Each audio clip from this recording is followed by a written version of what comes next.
I'm Merziyah. I'm a product manager and a consultant and a coordinator of all things. I also know how to quill, and this is how I PM. My product management trick is using user story mappings to organize your backlog. When you look at your backlog as a list of items, it's really hard to identify what and where, what is being built and when it's being delivered.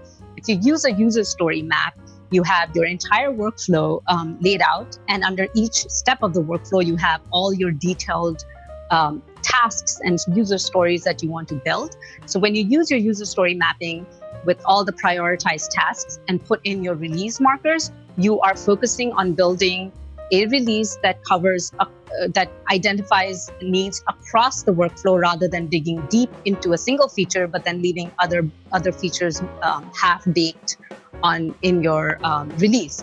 So when you use a user story mapping, you can make sure that when each release point has value across the workflow.